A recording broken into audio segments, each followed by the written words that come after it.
Hi everyone, and thank you for checking out my channel. This is Yesenia Shalane Dela Cruz. Um, as most of you know who have been following me, you know that I had court yesterday, and I put on a little thing on Facebook that court didn't go as I wanted it to. So that's kind of a big I don't even know what the word is. I mean, there's no surprise of what happened because I already said that it didn't go the way I wanted it to. Um, they said that I haven't been making enough progress, that I'm moving at a slow pace. They said that they haven't even started home visits yet, or home trial visits, or overnight stays. I mean, I'm still being supervised as my visits.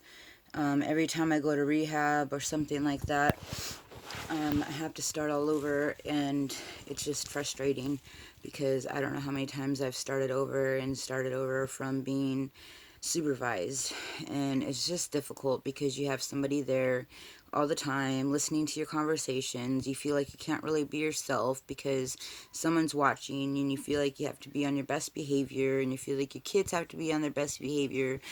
You know, it's just a lot of stress, and I can't wait till the day comes where we're not supervised and we get to come home and visit. You know, that'll make things a lot easier and a lot better. I'm just feeling quite in shock about what happened when they said that I, haven't made enough progress because I can't remember who the guy was, but he was, some higher up guy. And he asked, my OCS worker if they thought I was capable of taking the kids at this moment. And she said no. She said that, you know, I'm pretty much taking 2 steps forward, 4 steps back. And I finally asked her to tell me exactly what I am doing that is, you know, where I'm taking 2 steps forward and taking 4 steps back. Like I wasn't understanding it because for me, I feel like I've been doing a really good job. I feel like I've been doing what I'm supposed to be doing, and I just don't see how they could say I haven't made any progress. It really frustrates me. And they said that they're going to go ahead and do the guardianship with the foster parents that the kids are with now, and which is good because they're in a good place. They're family, and I know that they love them, and I'm grateful for them because I don't know where they would be if it wasn't for them. So I am thankful for them, and I just don't know. I'm in shock, because then when they said, okay, well, so if you don't think she's ready right now, can you give us an estimate of when you think she might be ready? And she said a year, which was the most, it was like somebody took my heart that was already broken, that was already shattered, that was already damaged. It felt like they just put it through a grinder even more. I just felt like I can't do this. Like, I feel like I can't do this again. I can't go another holiday without my kids. I can't, do more birthdays the way I'm doing it. I can't, wake up every day and not have my kids. And, it's just, it's frustrating.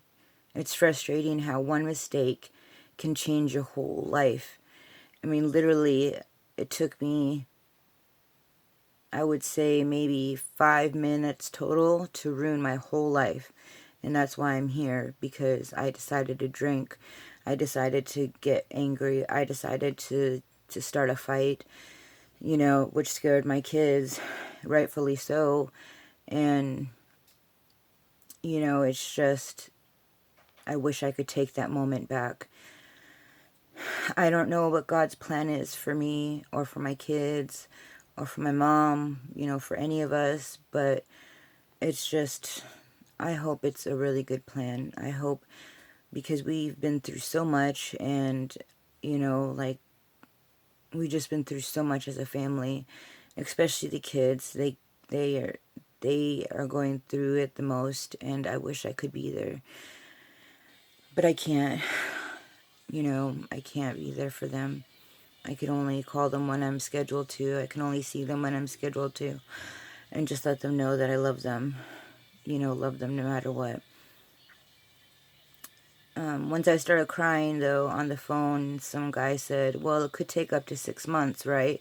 You know, if she does better and seems to succeed faster. And they said that's a possibility. So I don't want to get my hopes up too high. I don't want to, like, start making plans in my head that the kids are going to be coming home in 6 months, because every time I seem to do that, like, get the walls painted, get the bedrooms ready and everything, it just seems like it falls through.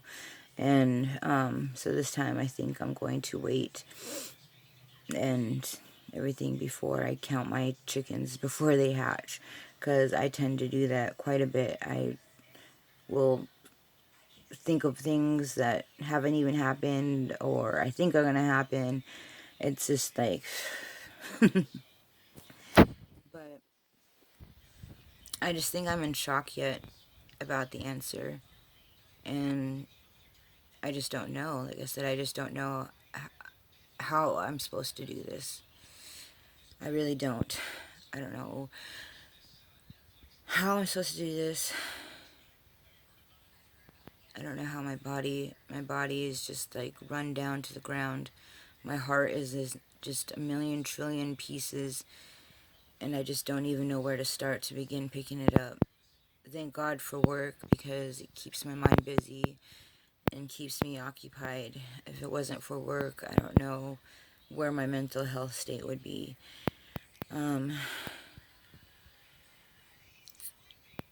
It's just really hard. I never ever thought that I would be dealing with OCS in my life. If you would have told me this 10 years ago, that 10 years from now, you're going to be dealing with OCS, and you won't have your kids, I would have laughed at you. I would have never, ever, ever dreamed of it. And here I am, dealing with it again. It makes me feel like an awful mother. It makes me feel like a piece of shit. It makes me feel like everything. But I know that it's not true. I used to think that my kids are better off without me. I used to have suicidal thoughts all the time. But then now that I realize, with my kids being in foster care and them being where they're at and them talking to me about the way they're feeling, I realize now my kids do need me. And they need me to be sober. They need me to be clean. They need me to be, you know, there presently for them, you know. But that's what I've been dealing with, is just dealing with some emotions and everything. My triggers aren't bad. Like, luckily, I haven't been having any triggers or anything like that, which is really, really good. If anything, I've just been wanting to sleep a lot, which I know isn't good. So I'm going to pull myself out of that. And there's the dog. I'm going to pull myself out of that, you know, pull myself out of it. But anyways, thank you for checking out my channel, and I hope you like this video. I know it was just kind of a ramble about everything that's been kind of happening and how I feel, but I hope you like and subscribe to this video if you haven't already. Please hit the subscribe button. I'm trying to get all the supporters that I possibly can, and I appreciate it. Thank you guys so much. Bye.